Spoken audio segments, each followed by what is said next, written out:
La France.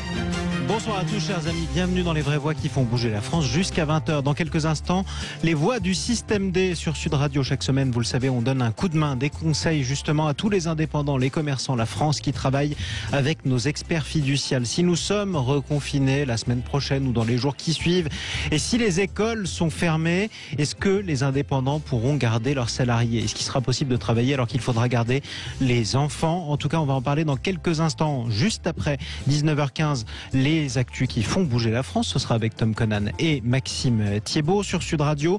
Les Français sont disciplinés malgré tout depuis le début de cette crise pandémique. Est-ce qu'ils vont craquer à force face aux restrictions? On a vu après tout que les Néerlandais s'énervaient, on a vu que les Allemands bougonnaient, que les Italiens manifestaient par moments. Est-ce que les Français vont finir par le faire ou est-ce que finalement c'est devenu le peuple le plus discipliné d'Europe? On en parlera à partir de 19h15. Sud Radio, les vraies voix qui font bouger la France. Jean-Marie Bordry, les voix du système D. Et je le disais auparavant, nous prenons le pouls de toute la France qui travaille, ces indépendants, ces commerçants. Vous êtes des millions, vous nous écoutez aussi sur Sud Radio. Bonsoir à vous Antoine Montan.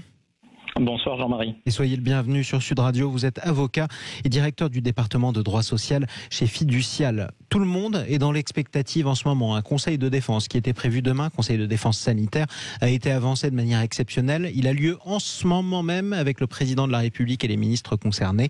Quand la France sera-t-elle reconfinée? Sera-t-elle même reconfinée? Est-ce que les écoles vont refermer? Ça, ce sont uniquement des questions que nous sommes obligés de nous poser parce que la réponse, nous ne l'avons pas encore.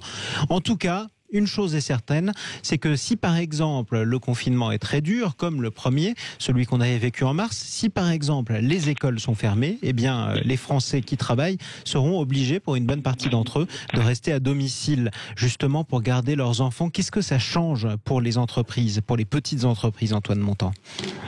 Alors effectivement, Jean-Marie, à n'en pas douter, l'une des préoccupations certainement de l'exécutif actuellement, c'est que faire si les écoles ferment plus que prévu. Eh bien, je pense qu'on va retrouver la situation que l'on a eue au mois de mars, c'est-à-dire qu'à un moment donné, les parents vont devoir rester chez eux pour pouvoir garder leurs enfants. Alors, quel dispositif sera mis en œuvre? Eh bien, maintenant, on le connaît un petit peu. C'est dès lors qu'un salarié n'est pas en mesure de télétravailler, eh bien, à ce moment-là, il se déclarera soit en activité partielle par son employeur, soit en arrêt maladie. Et pour l'instant, il faut attendre bien évidemment la décision du gouvernement sur le sujet. Exactement. D'autant plus que les vacances de février approchent. On ne sait pas si les vacances seront rallongées ou pas. On ne sait pas encore d'ailleurs si les écoles seront fermées, ne serait-ce que pour une petite durée ou pas. Ce sont autant d'arbitrages qui doivent être pris et qui pèseront extrêmement lourd économiquement. Si je fais le point sur toute la situation aujourd'hui, Antoine Montan, avec ce qu'on sait, parlons des dispositifs d'aide, par exemple pour garder son personnel lorsqu'on est en activité réduite en ce moment. Est-ce que jusqu'à quand courent ces dispositifs ? Alors, c'est le dispositif d'activité partielle. Ce dispositif a fait l'objet d'un grand nombre de modifications.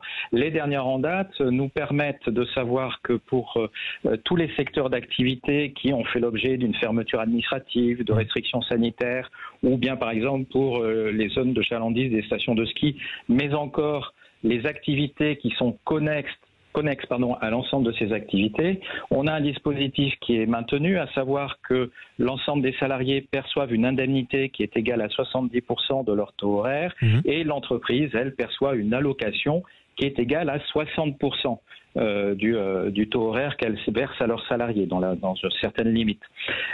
Ces dispositifs, normalement, sont maintenus jusqu'au 1er mars. Mais se pose la question de tous les autres secteurs d'activité qui, eux, normalement, vont voir ce dispositif légèrement modifié au 1er février, puisque l'allocation qui va être versée à l'entreprise, normalement, devrait descendre à 36%.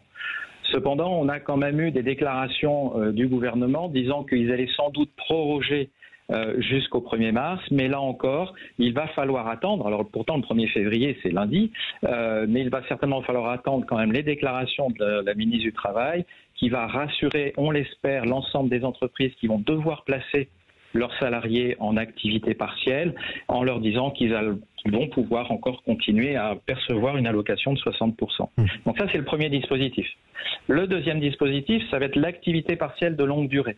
Alors on nous dit que c'est un dispositif dont déjà bénéficient à peu près 500 000 salariés en France, mais dans les petites entreprises, c'est un dispositif pour l'instant qui n'est pas intéressant.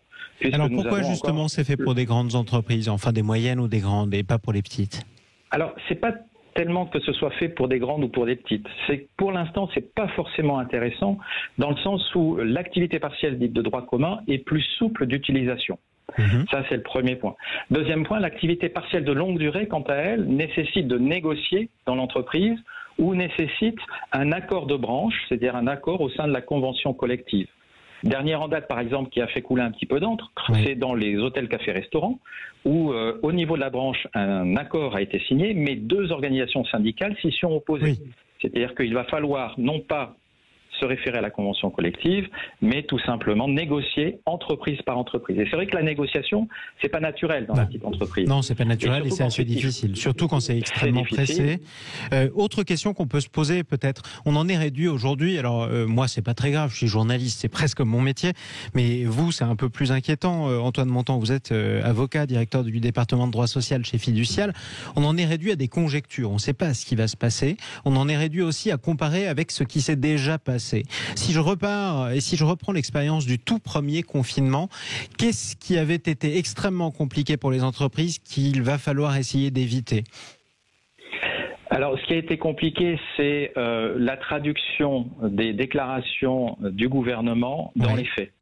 Puisqu'en fait, pendant très longtemps, et on le voit encore, le politique, et ça c'est une chance, réagit plus vite que l'administration. C'est ça. C'est-à-dire que pour traduire dans les textes, à la fois dans les lois ou dans les règlements, les décisions prises, ça nécessite un certain temps, puisqu'on a une foison de textes. Une seule anecdote, le journal officiel du 31 décembre de 2020 comportait quasiment 1300 pages. Donc, si vous voulez, il faut que l'administration puisse digérer l'ensemble des mesures qui sont prises. On prend un exemple, tel ou tel ministre vient à la radio, sur Sud Radio, dire à partir de demain, tel type d'entreprise sera indemnisé à hauteur de temps. Ça n'a pas encore valeur d'aide. Il faut que le décret d'application suive. C'est ça? Et c'est ça qui est compliqué, par exemple. C'est ça qui est compliqué. Alors, bien évidemment, on va le croire sur parole et on va anticiper.